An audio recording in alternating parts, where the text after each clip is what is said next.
Andrew, the thing that I think I can safely say our viewers and listeners are most concerned about is this plan by Keir Starmer to ease the rules for illegal migrants, specifically on citizen applications to be allowed and scientific age testing to be scrapped. That's something the Conservatives introduced. Tell us your concerns around this. Well, it's a real concern. Obviously, as you know, the government came to office saying they'd got a plan. It turned out they hadn't. The level of illegal migration, the small boats arrivals, is up by 30% like for like. And the borders bill that they presented last week to government, in some cases, is an act of unilateral disarmament. It removes the issue around visa sanctions, whereby the UK can sanction a country that doesn't take back those who are failed, whose claims are failed here. And then there's this very particular, it's quite technical, but a particular concern about removing scientific and medical assessments of age, so that, as we know, the regime for children is softer than one for adults. And so many adult male asylum seekers falsely claim to be younger than they are. If they're successful in that, they can end up in settings where there are, for example, young female teenagers. And so we put in place a very sensible set of measures to make sure that that testing was mandatory, was carried out. Labour then declined to do so, and now they're removing that provision from the law. Andrew, it's interesting because it just seems, certainly with the polling anyway, that people don't believe your party has a plan, that Kemi Badenoch has a plan. You're third in some polls after Reform and Labour. Also, a flagship policy that you implemented, of course, Brexit, 5 years to the day since then. Quite a number of people saying that they believe there should be a closer tie to the EU, perhaps even thinking that Brexit isn't working. What's your reaction to those numbers?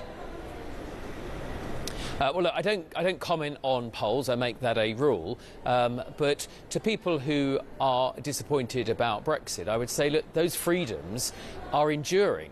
We have got back the ability to make our own laws. There are many domains in which we made good use of those even in the time that we had. For example, in financial services, where as City Minister I took through a very substantial amounts of deregulation and derogations from laws that had been made by the EU that never fitted the circumstances of the United Kingdom. There's other areas I can understand people's frustration that we in office didn't go faster when we had the opportunity. And the whole point of being in opposition now is to take the time and to make sure we've got only credible plans to put in front of people at the next election. That will take time. I don't have them all with me this morning, and you probably wouldn't expect that, because they wouldn't be credible unless we've taken the time to go through and make sure that they are. How long is it going to take you, Andrew? Because Kemi Badenoch is nearly 100 days into her time as leader of the Conservative Party. There's not much coming from her in terms of what she would do differently to the Labour government. Look, foundations need to be built first, and then we can build some firm plans on the top of those. We've got to be and demonstrate a competent opposition, and I believe we are doing that, but it'll take time for people to see that. I was out all last week, in fact I'm out every week, talking about this government's failure on the economy, the lack of growth, the real damage that they're doing to businesses and wealth creators, the fact that nearly 11,000 millionaires paying more than the average amount of tax left this country over the last 12 months. So I think it'll take time, Peter, to do that and do it in a credible way. And I think that's right. I think if suddenly, after the biggest ever defeat last July, everyone picked themselves up and somehow 6 months later said, we've worked it all out, I think you'd quite rightly be saying, come off it. That's not credible. You know, we want to hear more from you, but you've got to rebuild. Tell me what you think about what Donald Trump is doing in regard to his tariffs on Mexico and Canada, talking about China as well. Are you worried the UK could become a victim of this as Shadow Business Secretary? Well, I'm worried about the UK becoming collateral damage. That would particularly be true if we threw our lot in with the EU, if we didn't have independent control on trade. I worry anyway that with things like the disastrous Chagos Island sellout, some of the things that this government has said in the past and their general lack of engagement with the US administration so far, I do worry that, despite the very good will that I hear towards the UK from my friends in Washington, that we could still end up the wrong side of that.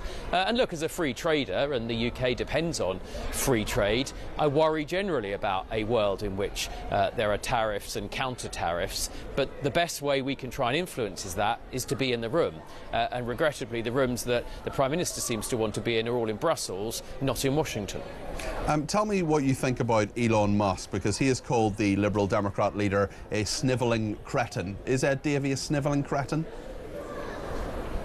Well, he's a very wise man on many things. I probably shouldn't comment on those individual words. I certainly think it's the wrong thing to go back into the European Union. I've never found it an exceptional idea that a democracy, a proud democracy like the United Kingdom, should make its laws in Parliament and shouldn't have those laws made by the European Commission that's reflecting a very different sort of economy or fact pattern to the one we have in the UK. So, I think whether you like the government of the day or not, at least you have the ability to kick them out.